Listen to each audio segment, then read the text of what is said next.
Reforço Betel. Aprendizagem acontece com olhar de amor. E Prefeita Betinha Magalhães oferecem Jornal Mundial. Boa noite. Boa noite. A fumaça dos incêndios florestais em diversos estados brasileiros levantam preocupações entre os moradores de Brasília. A população de Manaus relata o sufoco com o ar das queimadas. Você vai ver qual estado do Brasil não emite novo RG com a unificação do registro geral. Na Índia, pelo menos 15 pessoas morrem em inundações de chuvas de monções. Na Venezuela, após um mês das questionadas eleições, centenas de opositores protestam contra a reeleição do presidente Nicolás Maduro. Em Paris, a exposição do cavalo de metal e o reacendimento da chama com a revolução na abertura dos Jogos Paralímpicos. A economia dos Estados Unidos cresce mais do que o esperado no segundo trimestre. E no México, uma moradia comunitária se torna um tesouro encontrado por idosos. O Jornal Mundial está começando.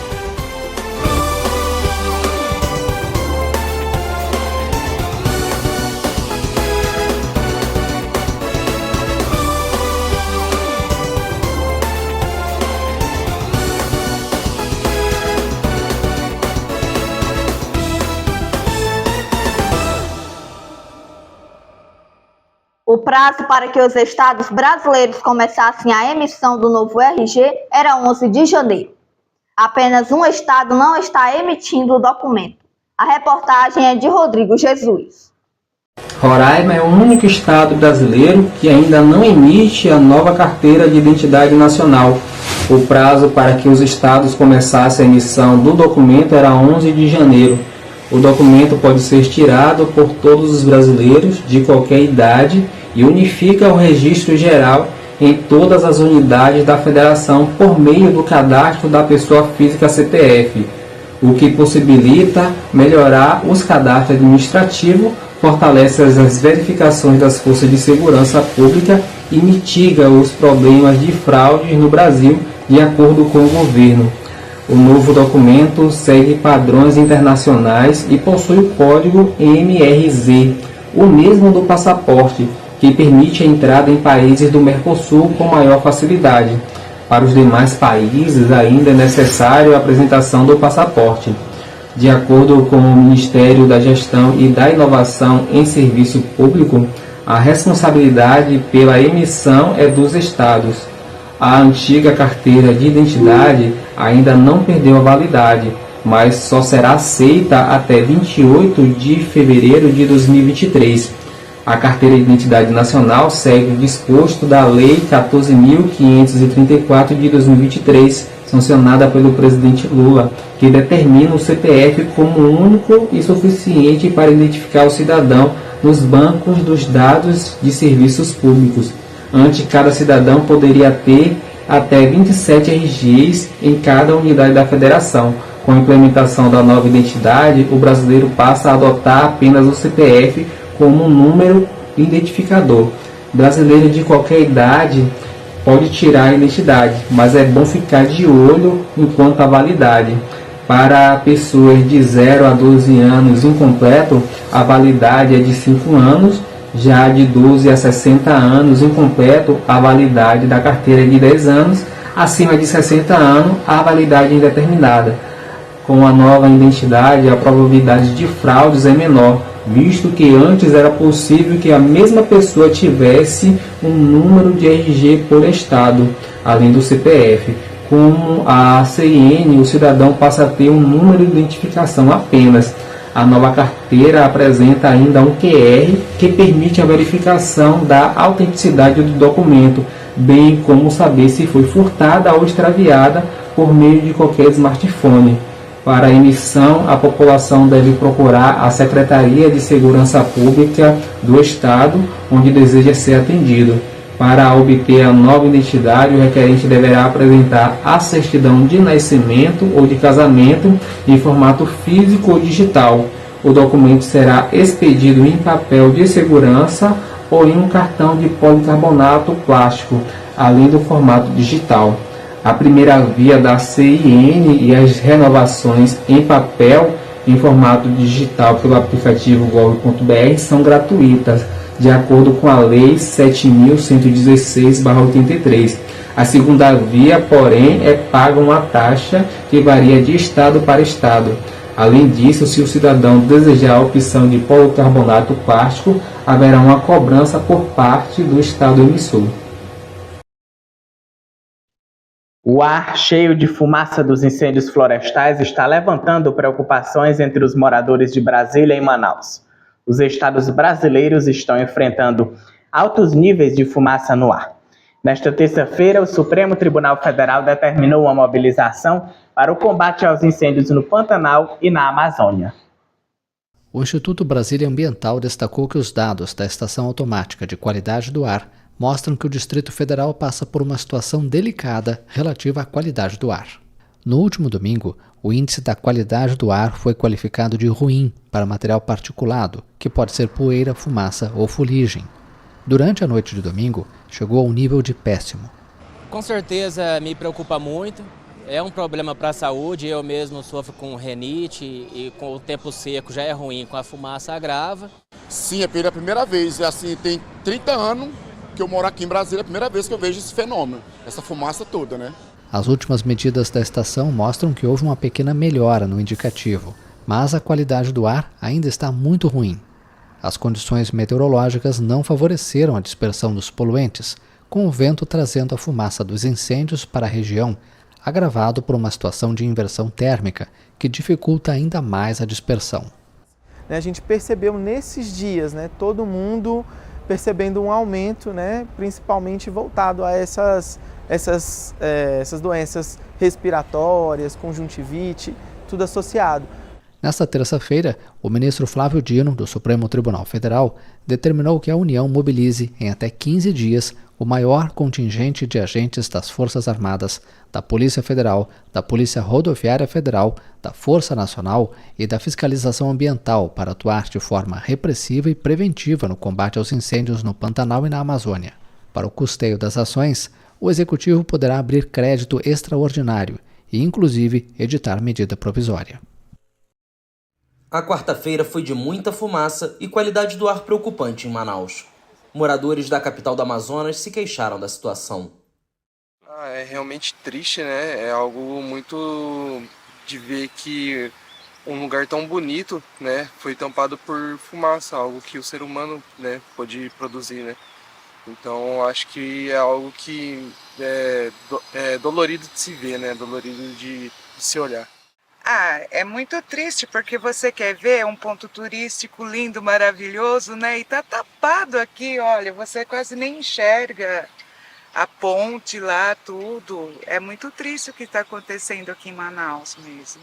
Felizmente essa fumaça, por conta de tantas queimadas que prejudicam tanto o meio ambiente, tanto que todo mundo fala, para ninguém queimar, para manter o planeta azul, mas tem pessoas que não têm consciência disso, da importância e de quanto é prejudicial, de quanto são prejudiciais as queimadas, Segundo matéria da Agência Brasil, dados do Instituto Nacional de Pesquisas Espaciais apontam que agosto é considerado o pior mês para queimadas em pelo menos 16 estados do país. No Amazonas, este é o segundo ano consecutivo de uma estiagem histórica, com a seca deste ano chegando antes do previsto e com a expectativa de ser ainda mais severa do que em 2023. A imprensa indiana confirmou nesta quarta-feira que pelo menos 15 pessoas morreram em inundações causadas por chuvas torrenciais no oeste do país. A Índia sofre com a força das chuvas de monções. Nesta quarta-feira, a imprensa local noticiou a morte de pelo menos 15 pessoas em inundações. Rios de Gujarat, um estado na costa oeste do país, transbordaram e mais de 23 mil moradores tiveram que ser retirados. O jornal Business Standard informou que desde segunda-feira, inúmeras pessoas morreram em 8 distritos da região. O governo do estado disse em uma mensagem nas redes sociais que foi solicitado às tripulações dos barcos pesqueiros que não se aventurassem em um mar agitado. Embora as chuvas de monções causem enorme destruição todos os anos, especialistas afirmam que a mudança climática aumenta a frequência dos fenômenos extremos. Na semana passada, o estado de Tripura, na região norte-oriental, também tinha sido afetado por inundações e deslizamentos de terra, que causaram mais de 20 mortes.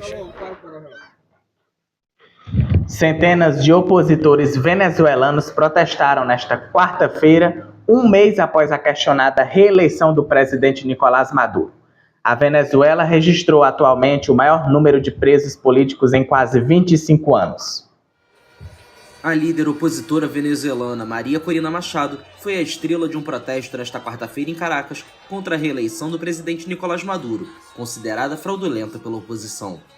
Diante de centenas de pessoas, Machado afirmou que fará o chavismo governante ceder. E agora eles dizem que o regime não vai ceder. Sabem o que mais? Nós vamos fazê-lo ceder. O protesto acontece exatamente um mês após as eleições de 28 de julho, nas quais o presidente foi considerado reeleito pelas autoridades do país, com 52% dos votos. Este é o quarto ato contra a proclamação do chavista para um terceiro mandato de 6 anos pelo Conselho Nacional Eleitoral e ratificada pelo Tribunal Supremo de Justiça, ambos acusados de servir ao chavismo. Mas a oposição afirma ter cópias de mais de 80% das atas que demonstrariam a vitória de seu candidato, Edmundo González Urrutia. Machado saiu da clandestinidade para participar da manifestação. Embora não haja ordem de prisão contra a líder opositora, Maduro já pediu que ela e González Urrutia sejam presos. O presidente os culpa pelos atos de violência nos protestos pós-eleitorais, que deixaram 27 mortos, 2 deles militares, quase 200 feridos e mais de 2.400 detidos. O presidente da Venezuela, Nicolás Maduro, mobilizou sua base nesta quarta-feira para comemorar sua reeleição há um mês, em meio a denúncias de fraude. Maduro foi proclamado reeleito para um terceiro mandato de 6 anos nas eleições presidenciais de 28 de julho, mas a oposição assegura ter provas que demonstram que seu candidato, Edmundo González Urrutia, foi o vencedor do pleito. O Conselho Nacional Eleitoral declarou Maduro vencedor das eleições com 52% dos votos, embora não tenha publicado os detalhes da apuração em cada sessão, como exige a lei. O resultado foi confirmado pela Suprema Corte, acusada de servir ao chavismo. Também nesta quarta-feira, o procurador-geral da Venezuela, Tarek William Saab, disse que vai convocar Urrutia pela terceira vez depois que ele ignorou as 2 intimações. O candidato da oposição é investigado de suposta usurpação de funções e falsificação de documento público. A investigação se refere ao site em que a oposição publicou cópias de mais de 80% das atas. Nesta quarta-feira, a ONG Foro Penal afirmou que a Venezuela registra atualmente o maior número de presos políticos em quase 25 anos, com 1.780 detidos. Antes das eleições de 28 de julho, a ONG registrava 199 presos políticos. Antes das eleições de 28 de julho, a ONG registrava 199 presos políticos. Desde então, contabilizou mais 1.581. Veja a seguir, a economia dos Estados Unidos cresce mais do que o esperado no segundo trimestre. E a abertura dos Jogos Paralímpicos em Paris.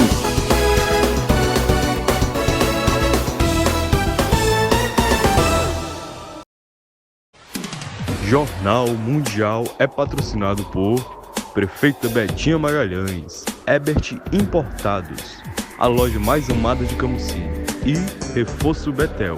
A aprendizagem acontece com um olhar de amor.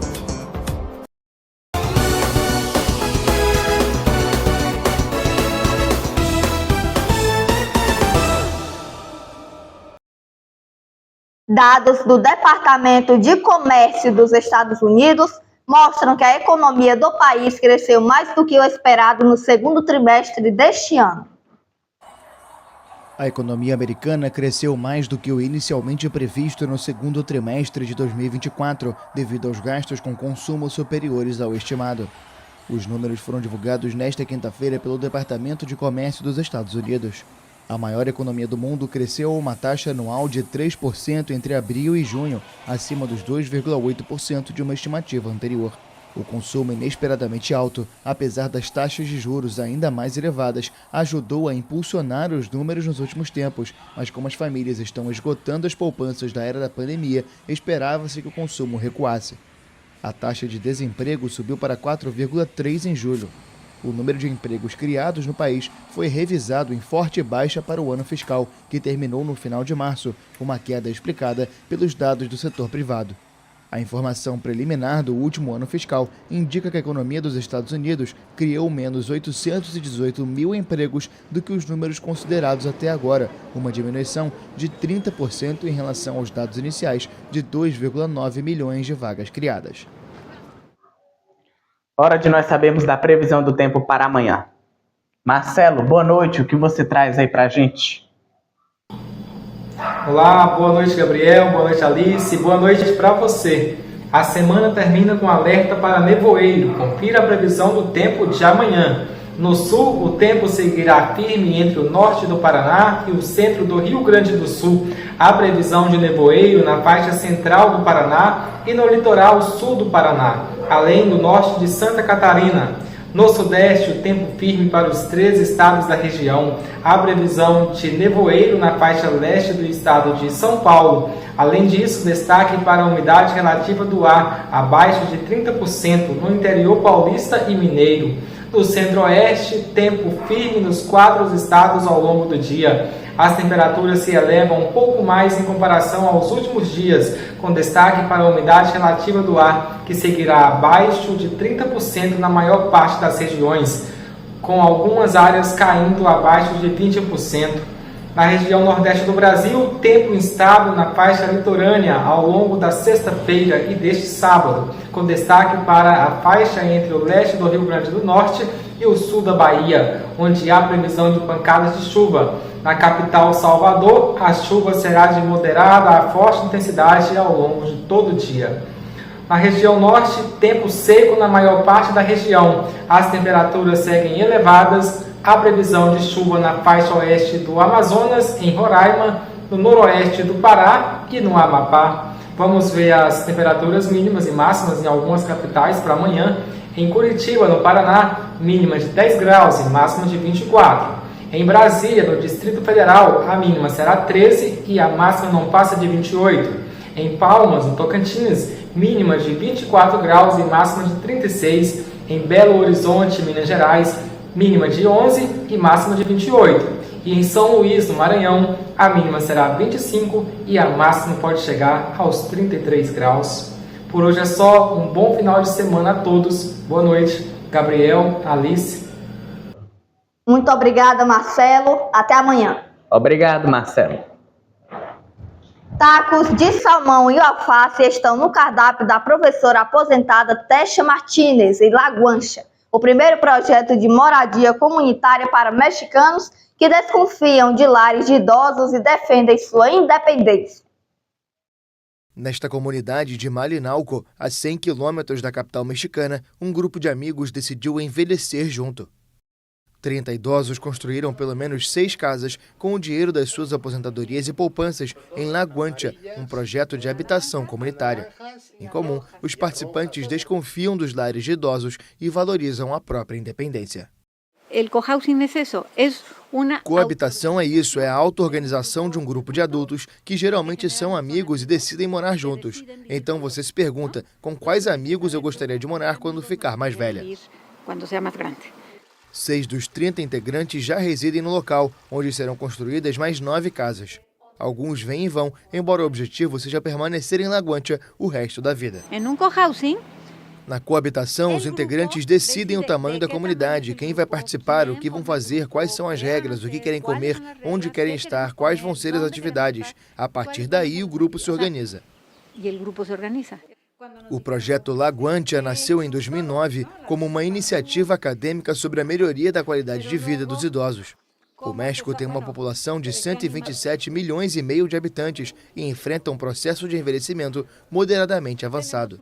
Margarita Mas, doutora em ciências sociais, e alguns conhecidos compraram terreno onde anos mais tarde os atuais proprietários construiriam casas com muros de palha e barro. O grupo instalou aquecedores solares para a água que obtém da chuva e de um canal que é alimentado por rios. A professora aposentada Tesha Martínez contribui na criação do cardápio com a ajuda de chefes e nutricionistas. O marido dela organiza as compras, que são financiadas com a contribuição de todos. Ele também é responsável pelos regulamentos e pela ordem. Um ponto muito importante é a parte econômica, porque não é a mesma coisa manter uma casa destas dimensões, com jardins, piscina. Não conseguiríamos sozinhos. Todos colaboram, pois assim temos a melhor qualidade de vida por um preço menor. Se educamos os nossos filhos para voar, bom, e é assim que os educamos, então quando eles voam, nós também temos de voar. Pensamos no nosso projeto de vida, no fim da nossa vida profissional. O chamado cohousing, coabitação em inglês, teve origem na década de 1960 e se espalhou por países como a Espanha e o Uruguai. No México, 12 projetos começam a decolar. Segundo o Instituto Mexicano de Estatísticas, entre 2018 e 2023, a população com 60 anos ou mais aumentou de 12,3 para 14,7, enquanto a taxa de fertilidade caiu de 2,07 para 1,6 filhos por mulher em média. A Prefeitura de Paris anunciou que a partir desta quinta-feira vai exibir gratuitamente o cavalo de alumínio prateado que passeou pelas águas do Sena durante a cerimônia de abertura dos Jogos Olímpicos. Um mês após o início das Olimpíadas, a Cidade Luz recebeu milhares de atletas nesta quarta-feira na cerimônia de abertura dos Jogos Paralímpicos 2024. Zeus, o cavalo de alumínio prateado que passou pelo Sena na abertura dos Jogos de Paris, vai poder ser observado gratuitamente na sede da Prefeitura da Cidade Luz. A exposição começa nesta quinta-feira na parte interna do prédio e termina no dia 8 de setembro.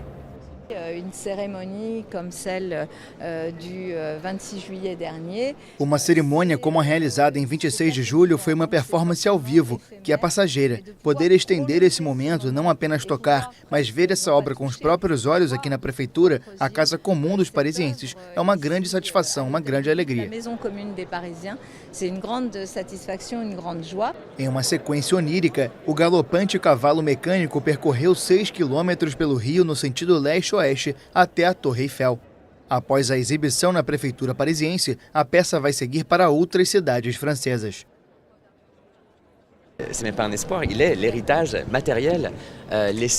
O cavalo é a herança material deixada para os franceses. E isso é muito emocionante para mim, porque sim, claro, criamos um momento único em 26 de julho. Foi uma peça conceitual e produzida pelo Atelier Blanc. E está lá, você pode ver a criação, você pode visitá-la, e certamente vai durar mais do que eu e mais do que qualquer um de nós. O cavalo mecânico flutuante tem 1,80 m de altura na cernelha. A peça é inteiramente metálica e exigiu 1 ano de trabalho. A inauguração de Zeus coincide com a abertura dos Jogos Paralímpicos de Paris, que vão ser disputados até 8 de setembro. Abertos os Jogos Paralímpicos de Paris 2024. Um mês após o início dos Jogos Olímpicos, a capital francesa viu quase 50 mil espectadores acompanharem nesta quarta-feira um evento realizado ao redor do obelisco de Luxor e idealizado pelo prestigiado diretor de teatro francês Thomas Joly. Cerca de 4.400 esportistas de 168 delegações desfilaram pela Champs-Élysées até a Praça Concórdia. 5 atletas paralímpicos ficaram encarregados de acender a pira, que mais uma vez será o icônico balão de ar quente dos Jogos Olímpicos, localizado no mesmo Jardim das Tulherias. Cerca de 15 mil membros das forças de segurança foram destacados para garantir a organização dos Jogos Paralímpicos. O comitê organizador informou que cerca de 2 milhões de ingressos já foram vendidos para os eventos, que serão realizados até 8 de setembro. Momento lindo e contagiante, hein? É verdade, uma beleza. O JM de hoje termina por aqui. Para rever as nossas reportagens, volte o vídeo aqui no YouTube e siga a nossa página lá no Instagram. Boa noite para você, até amanhã. Boa noite.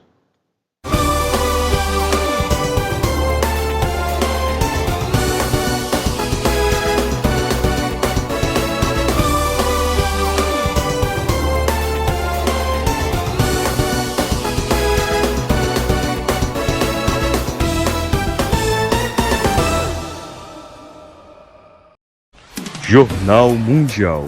Oferecimento Ebert Importados, a loja mais amada de Camusim. Reforço Betel. A aprendizagem acontece com olhar de amor. É a nossa querida prefeita Betinha Magalhães.